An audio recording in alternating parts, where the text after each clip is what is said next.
Okay, so let's do Blue Blood Sword with light weapon. Let's break demon souls. So, like usual, we're gonna kill Phalanx in 1-1, the same as always. Pretty simple. Fire bombs, turpentine, the regular deal.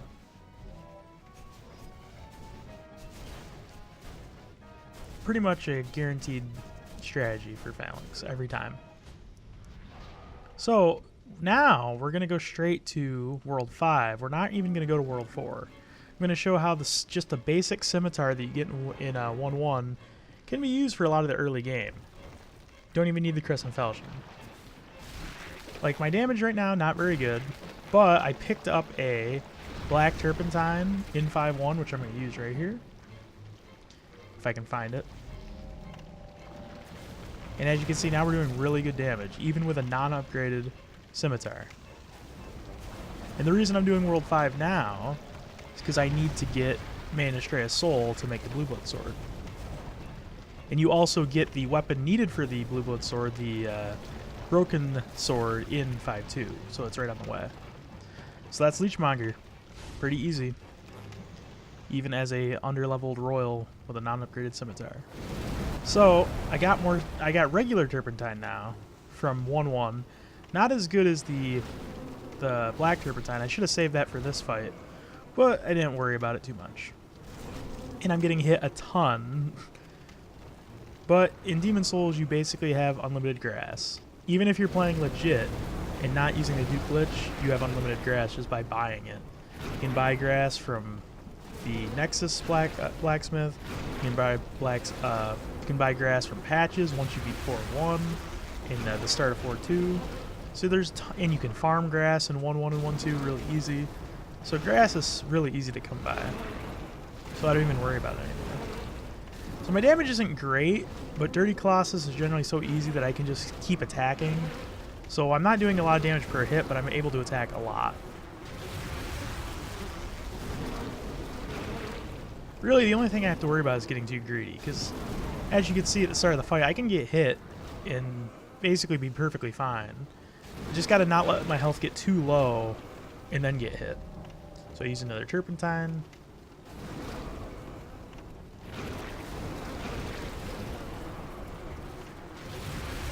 Yeah, very simple fight. Basically just stay behind him best you can. Kind of getting caught in his body right here. Yeah, this is still a non-upgraded scimitar. It's doing the job.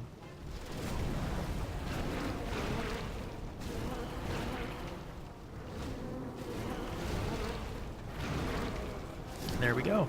Now we have to beat Garl Vinland. So I'm going to speed this up because it's basically just me parrying him a bunch and getting hit a lot.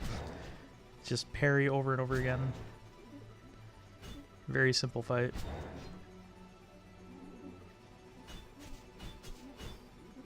Me getting hit. Yeah, even I still have base vitality and I can consistently get hit and not die from an endgame boss. And I'm out of Turpentine at this point. That would have helped a little bit, but not really that big a deal. And the only problem is Garl has a lot of health, a lot of defense. So even with a bunch of parries, non-upgraded scimitar, it's going to take a while. But it will eventually get the job done.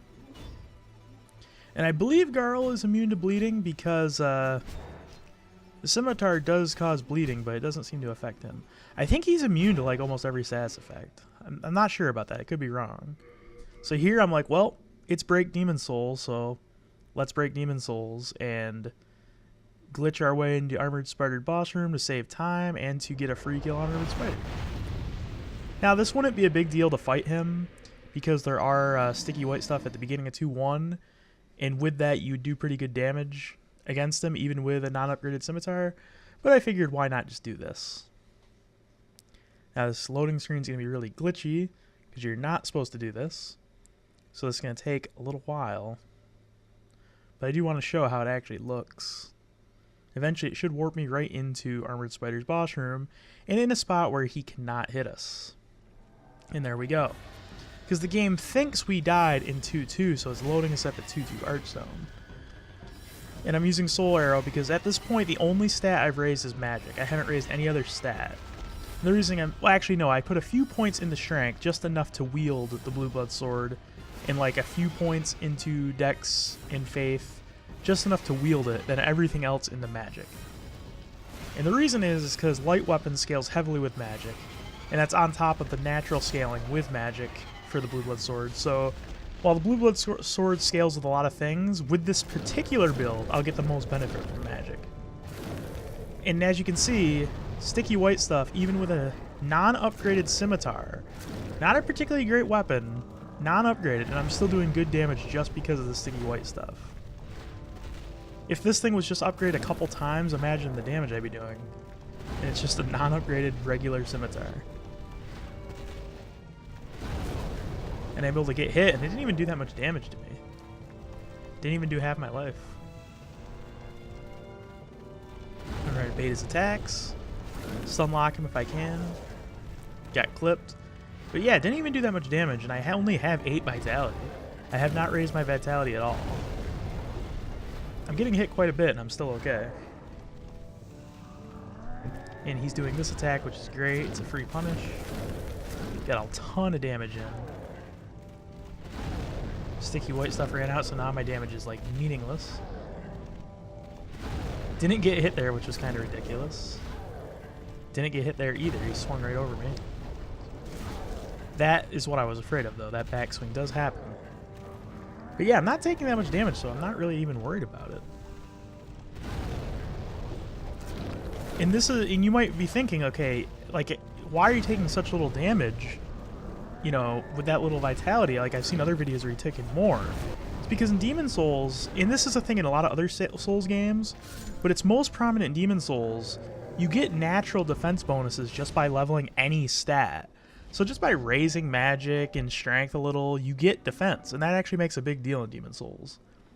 It's probably more beneficial than actually getting heavier armor. So now we're doing World 1 because we want to kill Penetrator so we can get light weapon. And yeah, now this blue blood sword is just tearing him apart. Like, look at that damage. Yeah. Not much of a challenge there. That was just blue blood sword with sticky white stuff. And again, blue blood sword with sticky white stuff. So I'm not even, the build's not even complete yet. Once we kill this guy, it will be ready. Well, first we'll have to save Frake to get light weapon. But look at that damage, because you can stun lock with a blue blood sword. Two-handed R1s have really good hit stun. Like, look at that damage. Oh my goodness. I was able to even keep him stunned. Bait that attack, stun lock. Easily get out of the way of that attack. And yeah, he's done. Just like that. So now we're doing World 4. Gonna speed through this because it's World 4. And with we have light weapon now. So yeah, this is gonna be real easy. I think I didn't show World 3-1 because it's just, why bother? So get these levels out of the way because the build doesn't even really matter. It's pretty much the same old thing. Like, even in fast forward, this takes kind of a long time just because Storm King is kind of obnoxious. Like, actually, it is obnoxious. Kind of really dumb boss.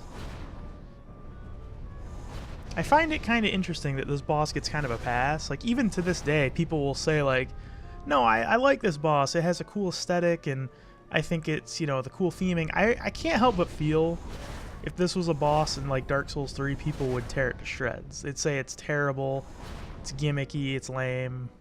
I can't help but feel people would do that. Demon Souls kind of gets a pass on a lot of things I don't think would fly these days, but that's okay. I understand why people might feel that way if it's like their first Souls game.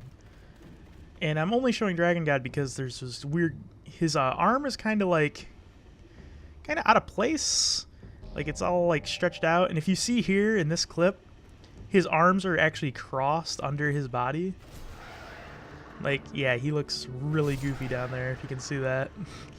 He's got crisscross going. Let's Dragon God in World 2. So now Man-Eaters, we have our light weapon, have our blue blood sword. We are fairly high leveled. Not super high, but decently high. I haven't been duping any souls or anything like that. The only thing I've been duping is basically grass and spice. Like, this is a normal level for a casual playthrough. And oh my, actually probably less than normal because I'm not exploring the levels or anything. I'm just going straight through. Just using whatever souls and boss souls I don't need to level up. I think I ended up being high 60s by the time I fight Allen. But as you can see, the damage is pretty ridiculous. Ooh. Oh, could have died there, though. Could have got knocked off the ledge if he had tackled sooner. Reapplying light weapon.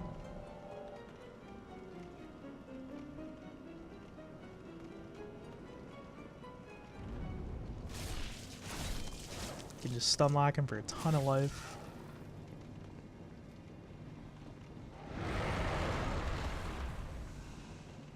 Spice, even though I don't need to, because why not?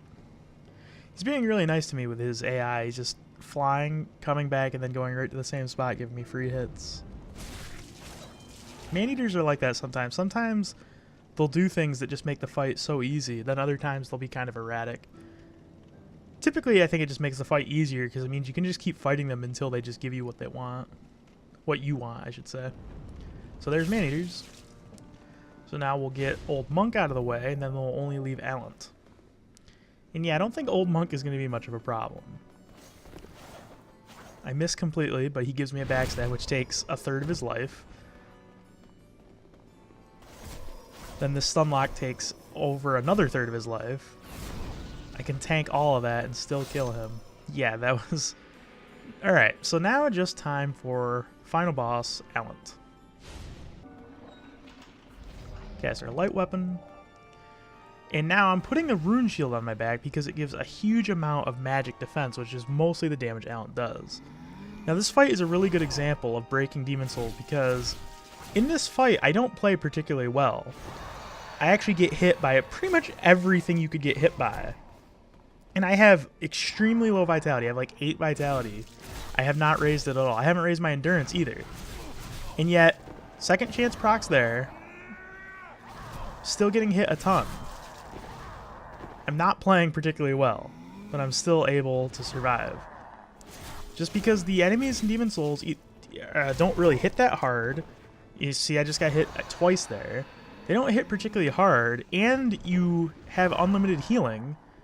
And the bosses give very generous openings to heal. So yeah, like, you can just max out, like, that was 2 hits right there as well. You can just take all these hits, and you're basically fine. Light weapon ran out, but it doesn't really matter at this point. So yeah, I got hit a ton there, and it didn't really matter. Rune Shield and Second Chance was more than enough. I didn't even need to raise Vitality to be that tanky. And now I'll show the stats. 67, which is normal for just a regular playthrough. 8 Vitality, 8 Endurance. The only stat I have a significant amount in is Magic. So there you go. Blue Blood Sword, Light Weapon is pretty powerful.